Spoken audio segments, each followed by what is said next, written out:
Okay, hey there.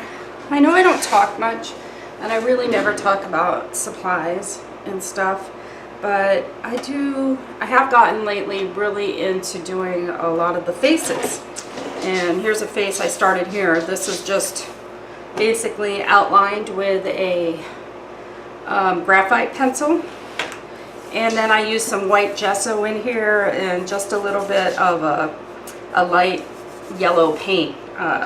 It wasn't even any name brand. I think it was Basics or something. But anyhow, I wanted to talk about how I work on shading them because I'm still new at this. I'm learning. I haven't been drawing or painting faces for a long time, but I wanted to go over the different supplies that I like to use. And I mix and match them, and I use different things throughout. Usually when I start the faces, I will usually use like a watercolor crayon. Now I have the Caran ones, and I usually pick out some of the colors that I like to use for the skin tones here, and I just pull them out and put them to the side. And I also like to use a bright color in tracing the skin tones and using the shading, maybe the teal or the lavender or the lilac colors. I also like to pull out grays or whites or silvers, you know, just to tone down everything to keep it a little more translucent. Now when I work with the watercolors, crayons, I usually will color in a line with them, but instead of just using a watercolor brush to water them down, I'll mix a little bit of the Jane Davenport paint, Skin Flesh Tone paints. I'll put it in like a little palette, and I'll use a little bit of water, and I'll use a small brush that has a stubby end, usually like this one. I think this is the Zen, it's Royal and Langer Nickel, whatever brush. I got it at Michael's, I think. It's a size 4, and it's a short brush, but it's easy to use for tracing and smudging the lines. But I will put a watered down version of that against the line that I paint, and it kind of bleeds in, and I'll kind of feather it in a little bit to get a kind of a shaded look. And then, because the watercolor crayons can just wipe right off. So I mix these colors, the skin tone kit, along with aqua pastel crayons. And I do have the Jane Davenport set. I just got it. I like it because it's a wider base. The only thing I didn't like is it's a limited amount of colors. So there's only one that's kind of fleshy, and there's no white to mix the colors. So I've been using that mixed with my Neocolors, and I really like these because this big wide line gives me a little bit more. Again, it's a water-based, and I use it to outline and to color because I can erase the lines with a baby wipe. So these are my temporary and how I get the colors built up. Now after I use the layers that have these water-based products in it, I have to seal it. You can use the matte gel medium or the clear gesso, or you can use a spray workable fixative. The spray workable fixative, because I'm working on a piece of plywood, usually will make it too sheeny, and I will have to put down some sort of a clear gesso on top of that so that I can paint more layers or use more watercolor. Now, I wanted to talk about some other things. I just got these Marabou art crayons. I absolutely love these. These are unlike anything I've used. If you put them on something, you just do that and they smudge like you wouldn't believe. I mean, beautiful smudges. And they don't break because they're in a hard plastic thing. And they're water-based, so you could wipe it off with a diaper wipe, or you can smudge it with water. You can also blend the colors together to get the looks you want. Just put a line in there, and just, I love the way that these work. I've been using these a lot just to highlight and to give background, but also these are really great for working on large areas because of the wide pencil crayon base. And I can work on hair and use it on the blush and stuff like that.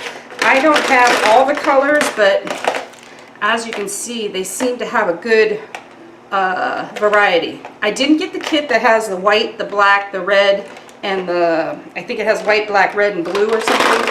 I have to get that kit because I want the white and black. Now that I've played with them, I definitely need to get the other set.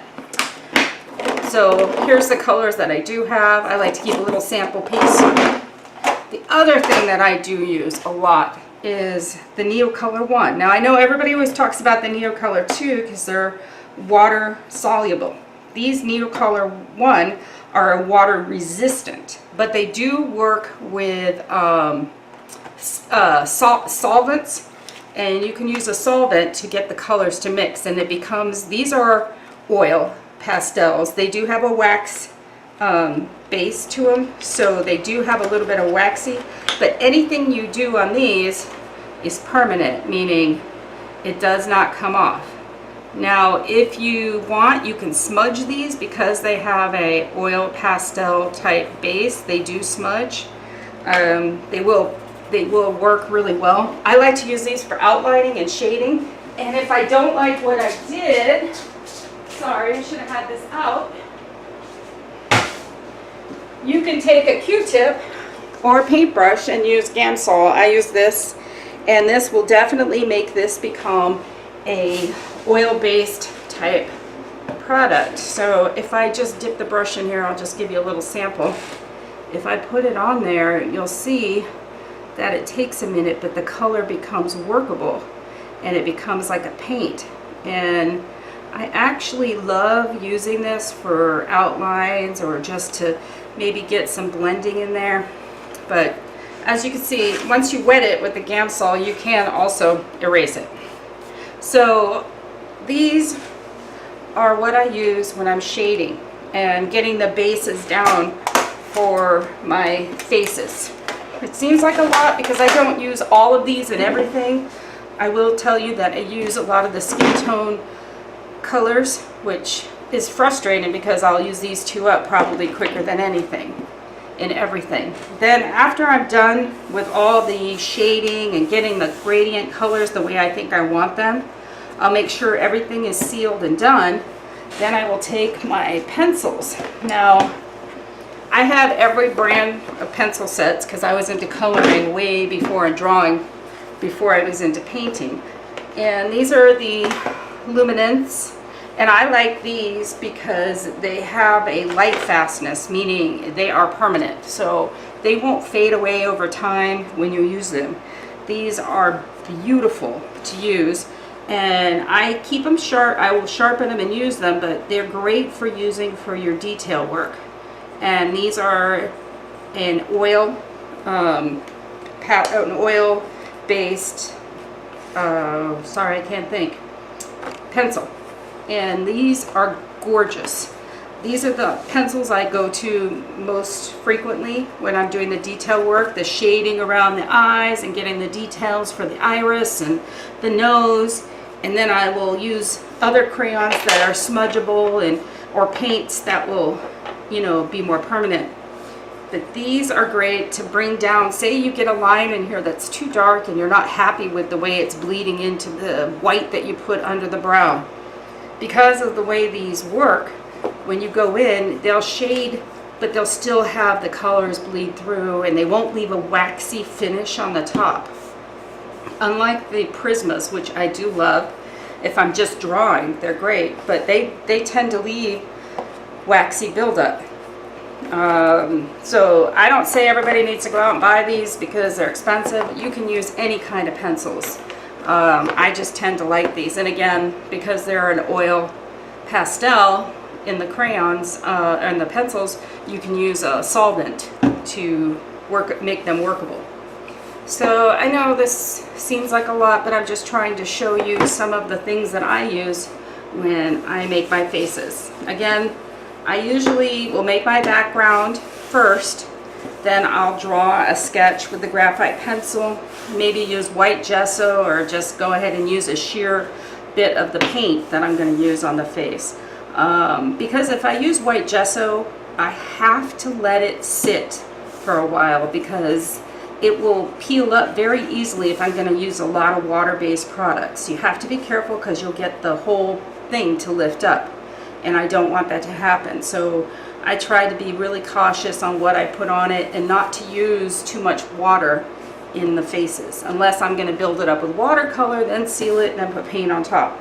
So these are just some ideas to help you. I'm not sure if they're going to be helpful, and I'm going to go ahead and do this video showing me doing this face. Now again, I could screw this up completely while I'm on video. And I hope I don't do that, but at least you get an idea of what I do when I'm shading it. This really hasn't had anything done to it. I haven't even figured out the hair. I always like a side part. I guess that's just how I learned to draw it. And again, I use the grid line. You can almost see my lines in here to figure out how to get this symmetrical. So I hope you enjoyed this video. The background was done earlier. This is all the new TCW stencils. Of course, my favorite in the entire world. So if you have any questions, let me know, and I hope this video comes out really well. Thank you.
Mm-hmm.